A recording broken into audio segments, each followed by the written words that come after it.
What's up, my wizards? It's Dev and Ziggy's tail. You can just barely see it if you pay close enough attention over here to my left. We are from Esper Mtg, and we like it in magic. And today, we got Spirit. Yes, we do. Esper Spirits, to be exact, but don't turn your back on these boos. You might get decaspertated. Alright, let's go.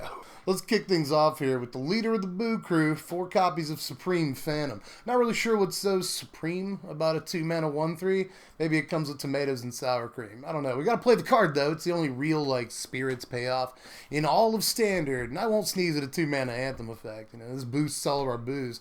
And how does it do that? It makes sure they get plenty of exercise.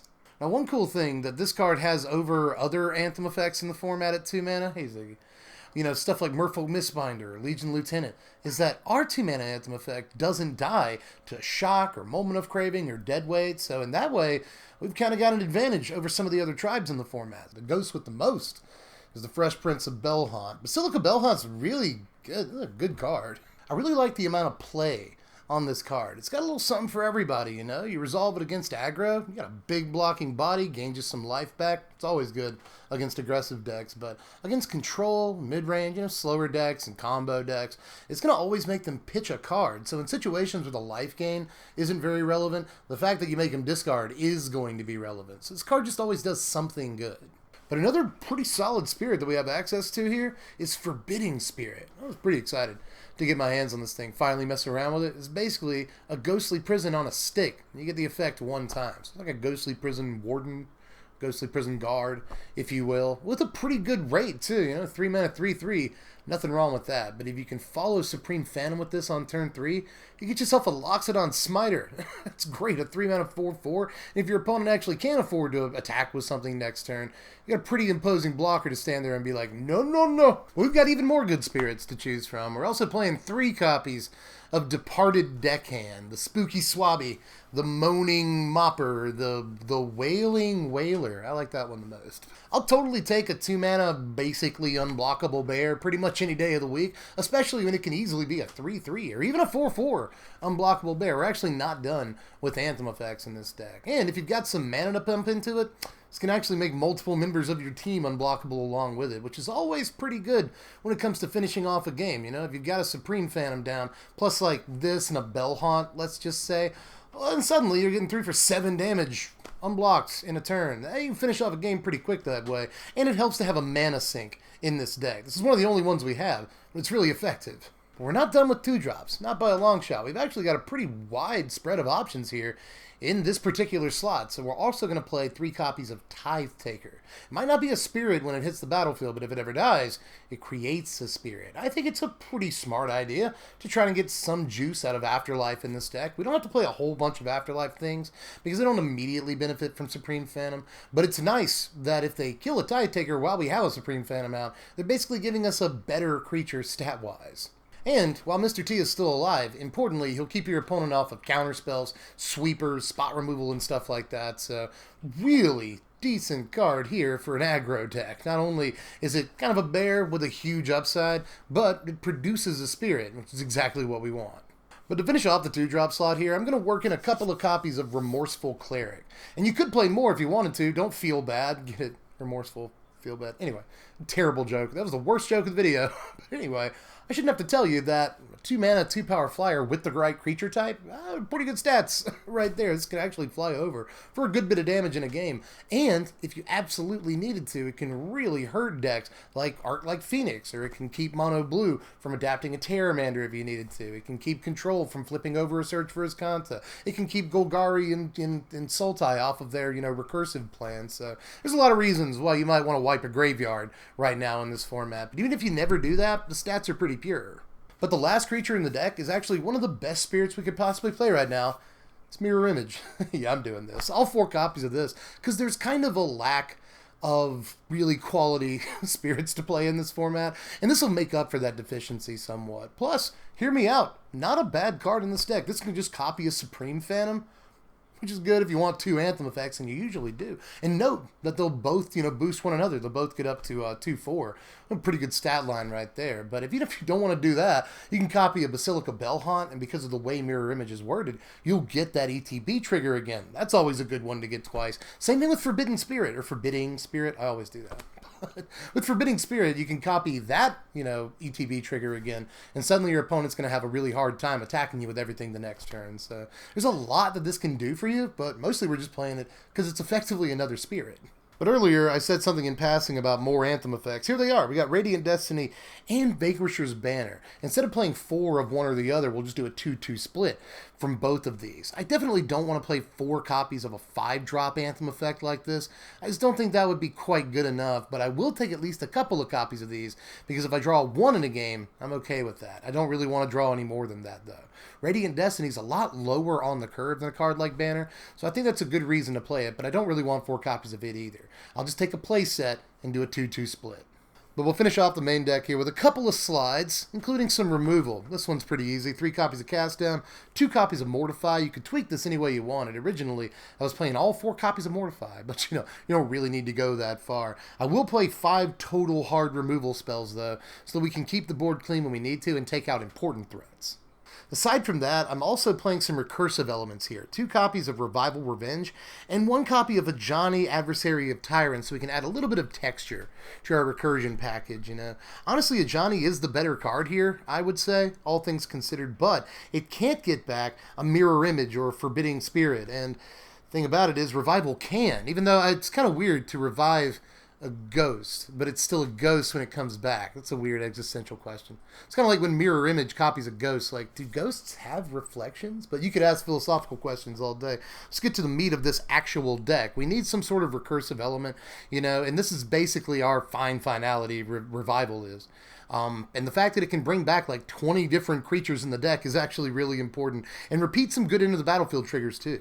As far as Ajani goes, there are 12 different 2-drop creatures in this deck, and you'll want all of them back if they die. You want your Supreme Phantom back. It's nice to get Tithe Taker back, even. You can sacrifice Remorseful Cleric, get it right back. If they kill your unblockable deckhand, you can get it right back. So, a lot of cool things about Ajani in this deck. And note that you can, target deckhand with the +1/+1 counters, and deckhand doesn't die. So, it's an ability, not a spell. So, really decent card here. It can protect your Supreme Phantom by putting more counters on it and making it, unkillable by things like Lightning Strike and Lava Coil. So, there's so much play on Ajani just in the first 2 abilities. But, of course, if you ever happen to get the ultimate off, that's pretty game-winning right there, too. So, there's no reason not to play Ajani in this deck. We've got plenty of 2-drops to get back with it, and plenty of reasons to want to make our creatures grow. Now, we're running 24 lands in this deck, and this is where things are going to get a little bit expensive, but this is how we get the most colored sources that we can, with just 24 slots for lands. And honestly, I'd like a better distribution of colored sources here. We've got 16 white, 15 black, and 14 blue in this mana base, but this is really, really expensive. There's actually a little bit more of a budget mana base that you could play if you wanted to here, but it's going to be slow. Let me just put it that way. You're basically always playing a turn behind. You're playing a lot of tap lands with this base, but it saves well over $100. Close to $200, I think, actually, if you play this mana base instead. So it may be worth it to you.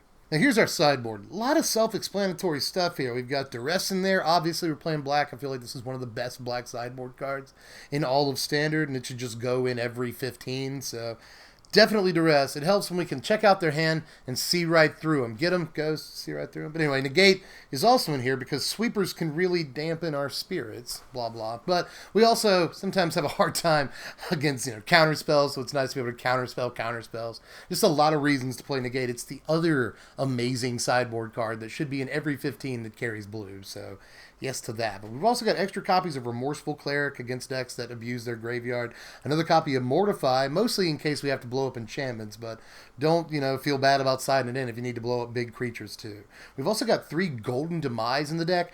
Really like this card. Aside from stuff like Tithe Taker and Remorseful Cleric, most of our cards can actually beat a Golden Demise and stay on the battlefield, even if we don't have the City's Blessing quite yet. But once we do have the City's Blessing, this is a blowout against a lot of aggro decks. So we'll play that in the board.